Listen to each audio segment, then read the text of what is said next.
வாழ்க்கையெல்லாம் செழிப்பாகுமே. ஒரு வார்த்தை சொல்லும் கர்த்தாவே. உம் வார்த்தையிலே சுகம், உம் வார்த்தையிலே மதுரம், உம் வார்த்தையிலே எல்லாம் சந்தோஷம். உம் வார்த்தையிலே சுகம், உம் வார்த்தையிலே மதுரம், உம் வார்த்தையிலே எல்லாம் சந்தோஷம். ஒரு வார்த்தை, ஒரு வார்த்தை, ஒரு வார்த்தை சொல்லும் கர்த்தாவே. என் வாழ்க்கையெல்லாம் செழிப்பாகுமே. ஒரு வார்த்தை சொல்லும் கர்த்தாவே.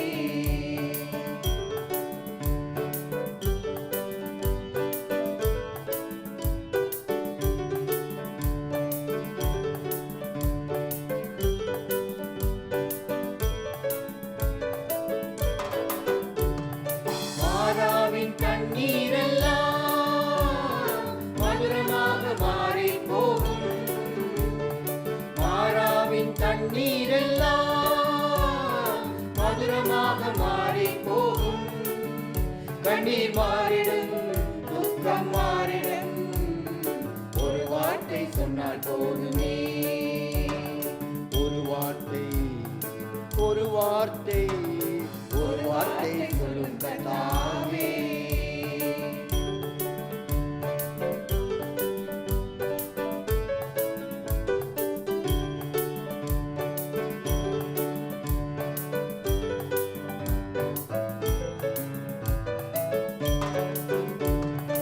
இருளான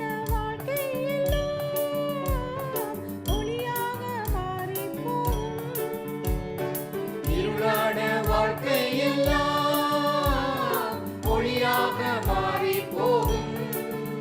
கண்ணீர் மாறிடும், துக்கம் மாறிடும். ஒரு வார்த்தை சொன்னால் போதுமே. ஒரு வார்த்தை, ஒரு வார்த்தை, ஒரு வார்த்தை சொல்லும் கர்த்தாவே.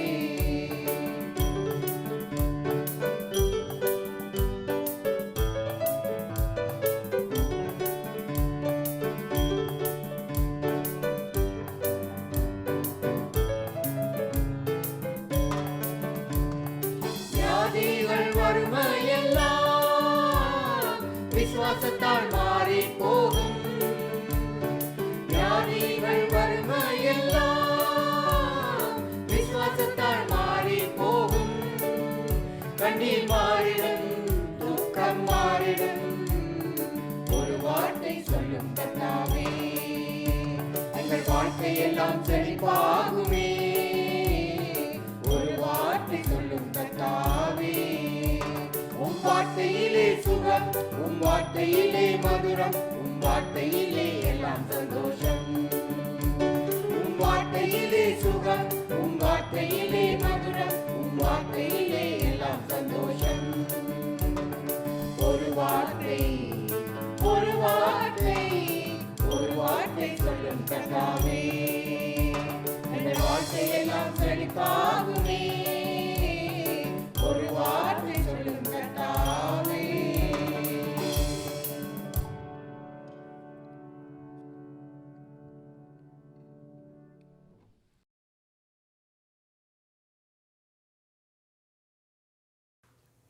வேத பாடம் யோவான் 15ஆம் அதிகாரம் வசனங்கள் 18 முதல் 25 வரை.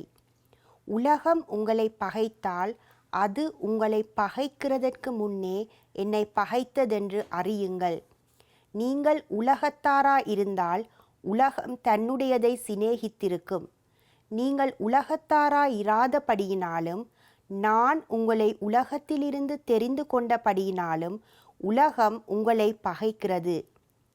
ஊழியக்காரன் தன் எஜமானிலும் பெரியவன் அல்ல என்று நான் உங்களுக்கு சொன்ன வார்த்தையை நினைத்து கொள்ளுங்கள். அவர்கள் என்னை துன்பப்படுத்தினதுண்டானால் உங்களையும் துன்பப்படுத்துவார்கள். அவர்கள் என் வசனத்தை கைக்கொண்டதுண்டானால் உங்கள் வசனத்தையும் கைக்கொள்ளுவார்கள்.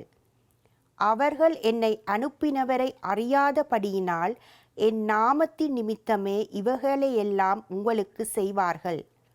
நான் வந்து அவர்களிடத்தில் பேசாதிருந்தேனே ஆனால் அவர்களுக்கு பாவமிராது. இப்பொழுதோ தங்கள் பாவத்தை குறித்து போக்கு சொல்ல அவர்களுக்கு இடமில்லை. என்னை பகைக்கிறவன் என் பிதாவையும் பகைக்கிறான். வேறொருவரும் செய்யாத கிரியைகளை நான் அவர்களுக்குள்ளே செய்யாதிருந்தேனே ஆனால் அவர்களுக்கு பாவமிராது. இப்பொழுது அவர்கள் என்னையும் என் பிதாவையும் கண்டும் பகைத்தும் இருக்கிறார்கள். முகாந்திரம் இல்லாமல் என்னை பகைத்தார்கள் என்று அவர்களுடைய வேதத்தில் எழுதியிருக்கிற வாக்கியம் நிறைவேறும் படிக்கு இப்படியாயிற்று என்றார். ஆமேன்.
விண்ணமுதம் நிகழ்ச்சிக்காக வந்திருக்கிற உங்கள் ஒவ்வொருவரையும் அன்போடு வரவேற்கிறேன்.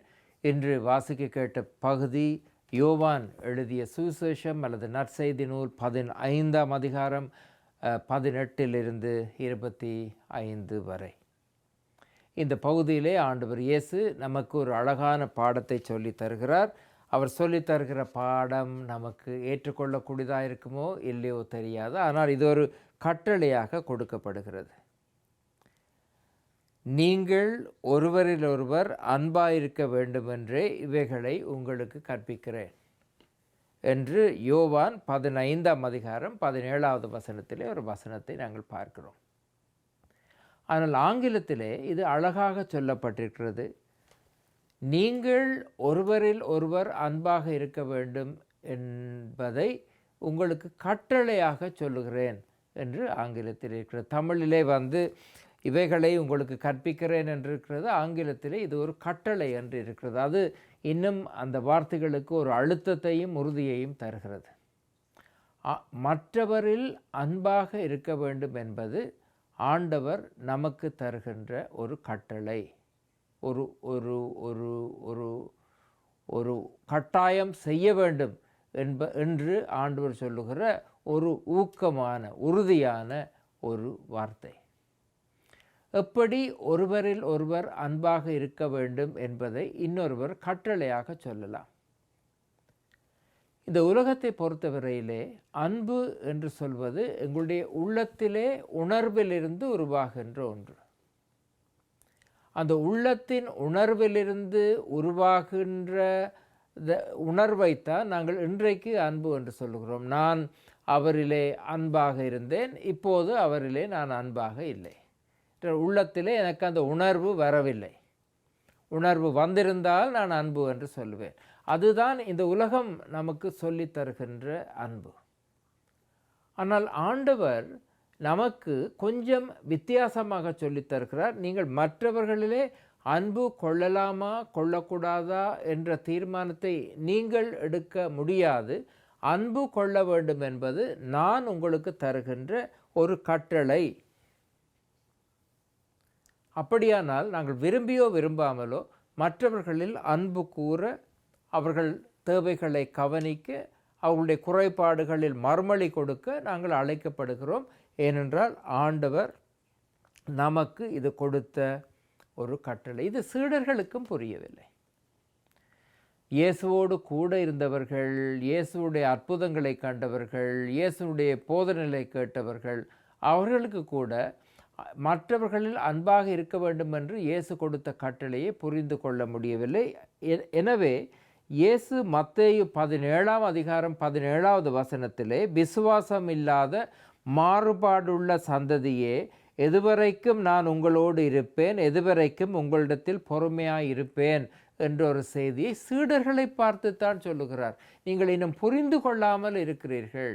அன்பு என்பது கிறிஸ்தவர்களுக்கு ஆண்டவர் கொடுக்கின்ற ஒரு கட்டளை.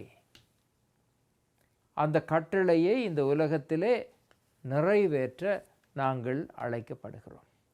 இந்த பகுதியை நீங்கள் வாசிக்கிற நேரம் கவனித்திருந்தால் இந்த பகுதி நமக்கு சொல்லுகிறது, ஒருவன் தன் சிநேகிதருக்காக தன் ஜீவனை கொடுக்கிற அன்பிலும் அதிகமான அன்பு ஒருவரிடத்திலும் இல்லை. என்னுடைய ஒரு நண்பர் இருக்கிறார். அவர் ஒரு ஆபத்தில் இருக்கிற போது, நான் இறந்து போனாலும் பரவாயில்லை, என்னுடைய உயிரை என்னுடைய நண்பருக்காக நான் கொடுக்கவும் ஆயத்தமாய் இருக்கிறேன் என்று ஒருவன் சொன்னால் அதிலும் பார்க்க பெரிய அன்பு எதுவும் இல்லை. ஆனால் ஆண்டவர் இயேசு இதிலே சொல்லி தருகிற காரியம், என்னை ஒருவர் காயப்படுத்தி இருக்கிறார், எனக்கு ஒருவர் கஷ்டம் தந்திருக்கிறார், எனக்கு ஏதோ ஒரு பிரச்சனையை உருவாக்கி இருக்கிறார். என்னிலே அன்பாக இருக்கிறவர்கள் பலர் இருக்கிறார்கள். என்னுடைய குடும்பத்தினர் இருக்கிறார்கள், நண்பர்கள் இருக்கிறார்கள், தெரிந்தவர்கள் இருக்கிறார்கள். ஆனால் உங்களுடைய வாழ்க்கையிலே பிரச்சனைகளை உருவாக்குகிறவர்களும் இருக்கிறார்கள். அவர்களினாலே நாங்கள் வாழ்க்கையிலே பாதிப்புகளையும் சந்தித்திருப்போம். அப்படி பாதிப்பு தந்த ஒரு மனிதரிடத்திலே நம்மால் அன்பாக இருக்க முடியுமா? உலக ரீதியாக கேட்டால் நாங்கள் இல்லை என்று தானே சொல்லுவோம். எப்படி எனக்கு தீமை செய்த ஒருவரிலே நான் அன்பாக இருப்பது? எனக்கு பாதிப்பை உருவாக்கியவரிடத்திலே எப்படி நான் அன்பாக இருப்பது? ஆனால் ஆண்டவர் சொல்லுகிறார், நீங்கள் மற்றவர்களில் அன்பாக இருக்க வேண்டும் என்பது நான் உங்களுக்கு கொடுக்கின்ற ஒரு கட்டளை. இதை எப்படி அழகாக வேதாகமம் சொல்லுகிறது என்று சொன்னால், அந்த பகுதி சொல்லுகிறது, நீங்கள் உலகத்தாராய் இருந்தால் உலகம் தன்னுடையதை சிநேகிக்கும். நீங்கள் உலகத்தாராய் இராதபடியால் நான் உங்களை உலகத்திலிருந்து தெரிந்து கொண்டபடியினாலும் உலகம் உங்களை பகைக்கிறது என்று இந்த பகுதி சொல்லுகிறது. உலகத்திலே அன்பாக இருக்கிறவரிடத்திலே அன்பாக இரு, அது உலகத்தின் சட்டம். உன்னிடத்திலே அன்பு காட்டுகிறவரிடத்திலே அன்பு காட்டு, அது உலகத்தின் ஒழுங்குமுறை. ஆனால் கிறிஸ்தவர்களாக வாழ வேண்டிய ஒழுங்குமுறை உன்னிலே அன்பு இல்லாத மனிதர்களிடத்தில் நீர் அன்பாக இரு. இயேசு சிலுவையிலே அறையப்பட்டார் நம் பாவங்களுக்காக. ஆண்டவரே, இவர்களை மன்னியும், இவர்கள் செய்கிறது இன்னதென்று அறியாதிருக்கிறார்கள் என்று சொல்லி உலகத்தில் இருக்கிற அனைத்து மக்களுக்காகவும் அவர் ஜெபம் செய்தார். இதுதான் அவர் நமக்கு கொடுக்கின்ற கட்டளை. உலகம் உங்களை தீமைக்குட்படுத்தலாம், ஆனாலும் நீங்கள் அவர்களிலே அன்பாக இருங்கள். அதுதான் ஆண்டவர் நமக்கு சொல்லி தந்து போன அழகான முக்கியமான ஒரு கட்டளை. ஆனால் அதில் இன்னும் ஒரு பகுதியும் இருக்கிறது. நீங்கள் அப்படி வாழ நீங்கள் ஆரம்பித்தால் உலகம் உங்களை பகைக்கும். உலகம் உங்களை பகைக்கும். இவன் என்ன புத்தி இல்லாத மனிதனாக இருக்கிறானே, தன்னுடைய விரோதி இடத்திலே அன்பு வைத்திருக்கிறானே, தனக்கு தீமை ஏற்படுத்திய இடத்திலே அன்பு வைத்திருக்கிறானே, அப்படி செய்தால் உலகம் உங்களை பகைக்கும் என்று வேத பகுதி நமக்கு சொல்லுகிறது. என்றால் எங்களுடைய வாழ்க்கை இந்த உலகத்திலிருந்து வித்தியாசமாக வாழ அழைக்கப்பட்ட வாழ்க்கை. உலகத்தில் இருக்கிறவர்கள் போலவே நாமும் வாழாமல் வித்தியாசமாக வாழ ஆண்டவர் நம்மை அழைக்கிறார். அந்த அழைப்புக்குத்தான் இந்த கட்டளை கொடுக்கப்படுகிறது. உலகம் செய்வது போல நீங்கள் செய்ய வேண்டாம். உலகம் நடப்பது போல நீங்கள் செய்ய வேண்டாம். மற்றவர்கள் எதிரியை வெறுப்பார்கள், நீங்கள் எதிரியில் அன்பு கொள்ளுங்கள். மற்றவர்கள் எதிரியை பகைப்பார்கள் அல்லது புறக்கணிப்பார்கள், நீங்கள் அப்படி செய்ய வேண்டாம். அப்படி செய்தால் உலகம் உங்களை பகைக்கும். யோவான் 15:20 அவர்கள் என்னை துன்பப்படுத்தினதுண்டானால் உங்களையும் துன்பப்படுத்துவார்கள். அவர்கள் என் வசனத்தை கை கொண்டதுண்டானால் உங்கள் வசனத்தையும் கை கொள்ளுவார்கள். இந்த உலகத்திலே மாற்றம் உருவாக வேண்டுமாயிருந்தால் ஆண்டவரை போல வாழ ஆண்டவர் நம்மை அழைக்கிறார். ஆண்டவரை போல வாழ ஆண்டவர் நமக்கு கட்டளை கொடுக்கிறார். இந்த உலகத்திலே நீங்கள் வாழ்கிற போது மற்றவர்களிலே அன்பு கொள்ளுகிற மக்களாக வாழ ஆண்டவர் நம்மை அழைக்கிறார். அப்படி ஒரு வாழ்க்கையை வாழ ஆண்டவர் தாமே நமக்கு உதவி செய்வாராக. ஆமென்.